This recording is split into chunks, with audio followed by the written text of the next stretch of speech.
Breaking news to bring you now. We're just hearing that President Trump has determined and dictated that Nigeria is to be made a country of particular concern. They're killing record numbers of Christians in Nigeria. They're killing them in very large numbers. We're not going to allow that to happen. Our Father, who art in heaven, hallowed be thy name. But you're probably going to hear nothing about the fact that one country,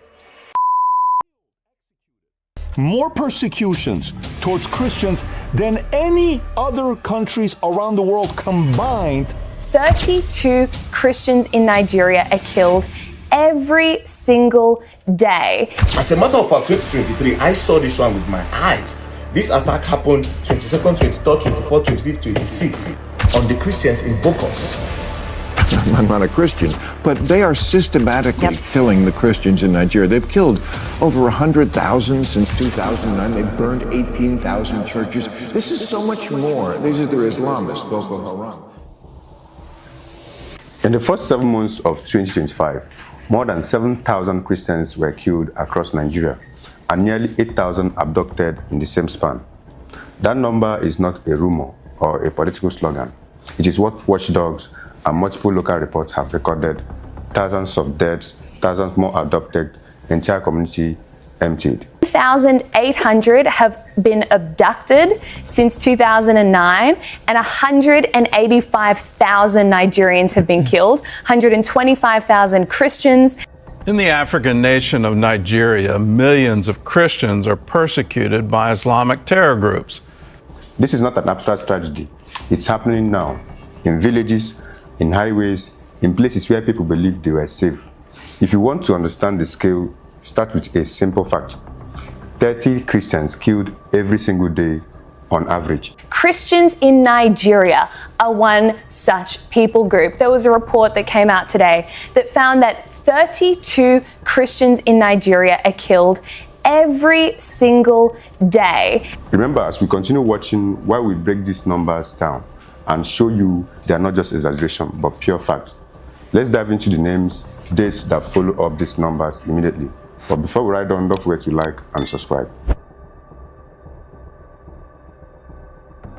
On the morning of September 29th, gunfire cut through Ode. It was reported that 12 forest guards were killed and 4 were wounded. These were men charged with protecting the forest and people who depend on it. They left their homes at dawn and did not return. The attack was fast, brutal and public. It was not a hidden clash. It happened on the road and it left bodies where anyone could see them. That kind of business tells you something about how bold the attackers have become. It tells you how little fear they have of being stopped even by the government. Mid-September saw another similar attack in the same region. In Matogu village, bandits moved and killed roughly 10 people and abducted 7 more. Entire families fled for their lives, of course.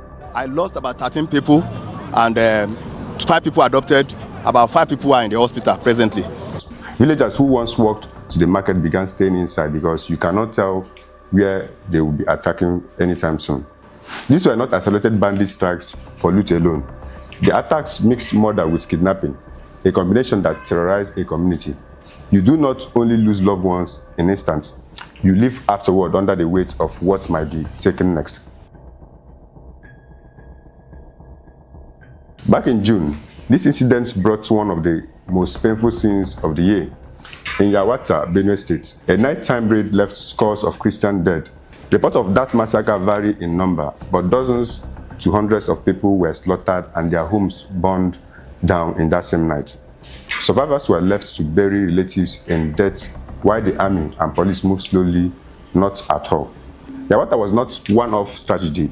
It sits in the pattern of night raids across the Middle Belt, where attackers strike villagers in dark and leave them groaning in pain the next morning. We must understand that these attacks being carried out are not limited to rural farms alone. In mining towns and around quarry sites, there have been ambushes that kill security personnel and workers and have left foreign and local staffs kidnapped. This incident underlines how the violence has moved beyond village lines into commercial zones. Now, when work sites are no longer safe, how does the economy itself not begin to crash, making living more difficult for the locals who find themselves in these places, where families lose income, school close, insecurity persists at its peak. A community's life is being shut down slowly day by day in this country. We cannot begin to give an account of all the names of victims who died without deserving it, or Christians who died as a result of lawlessness of the country, because not all reports publish full names. In many cases, families cannot be contacted because some are too terrified to speak. But there are individuals, names and faces that we can point out as clear proof that these are not faceless statistics. A local political leader identified in mid-2025 as Abdullahi Otun was ambushed and killed along with his son after failed kidnapping attempt in Lille village. Forest guards and vigilante leaders, the very people who try to defend their towns, appear repeatedly on list of the dead ones. Pastors and church workers also appear among the victims. These are concrete people who walk the streets of their town and were cut down. But who is doing this and why? We all have the same questions on our mind, but the perpetrators vary. Radicalized header militias and bandit groups operate across middle belts. New cells and self-identified terror squads have also been named in local press. Motives change constantly as they are set on new missions to make headlines. Sometimes the aim is land and cattle. Sometimes it's ransom. Sometimes it's terror and intimidation. The common thread is the effect. Christians are being targeted in numbers that make one question whether they are being hit because of identity as much as geography. And because of their dream to Islamize the nation, Nigeria, videos were posted by the perpetrators themselves and gives clear evidence of what it looks like on the ground. Go to any of these scenes and you will see same thing. Empty houses, burned churches, grave dogs in haste, a church hall with hymn books scattered on the floor and chairs overturned, children who cannot sleep, marketers that close on sunset because of people who fear to walk on the streets. Survivors tell the same story. Early morning raids, gunmen riding in, homes broken into, people taken, sometimes killed in front of neighbors.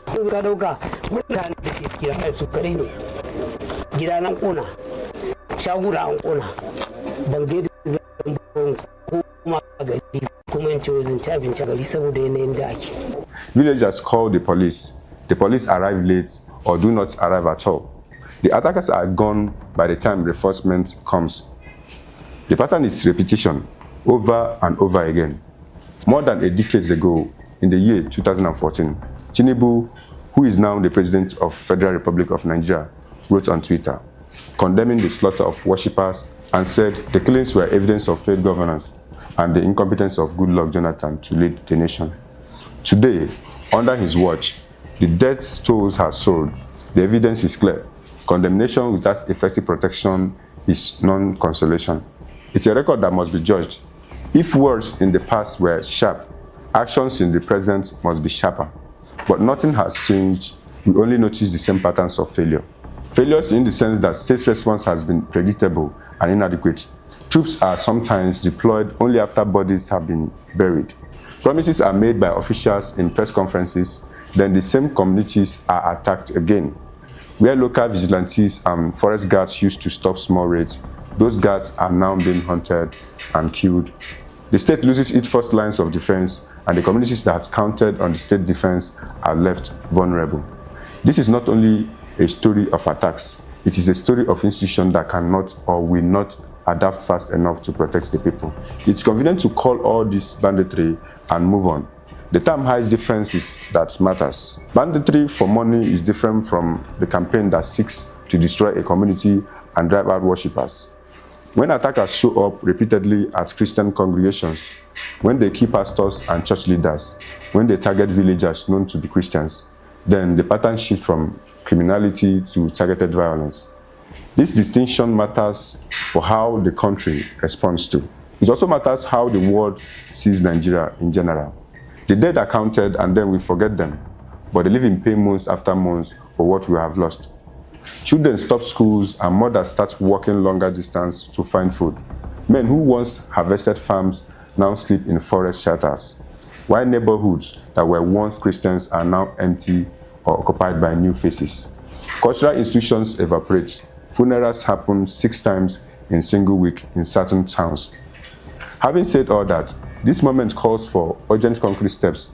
Independent, transparent investigation into each major massacre are very necessary. Forces that can protect communities must be trained, deployed, and held accountable. Intelligence must improve so that attacks are disrupted before they even happen, not investigated after they are completed. Church leaders, civil society, and international community must push for verifications of incidents, public names of suspects, and prosecutions. Without that, the pattern will likely continue in this country. This is a country where more than 7,000 Christians were killed in 7 months. That is not a sentence written to shock for shock's sake. It's a plain, relentless account of blood, day after day, months after months. If the president once condemned the slaughter, the people under his charge now measure his leadership by whether this slaughter stops. Nigerian Christian communities do not need fallen heroes. They need protection, investigation, and justice, because they were human beings before they were Christians. Their lives, their churches, and their future depends on it, and Nigeria owes them a safe land. This is Deep Theory. If you love the truth and want to be part of the truth, don't forget to like and subscribe. And until next time, bye for now.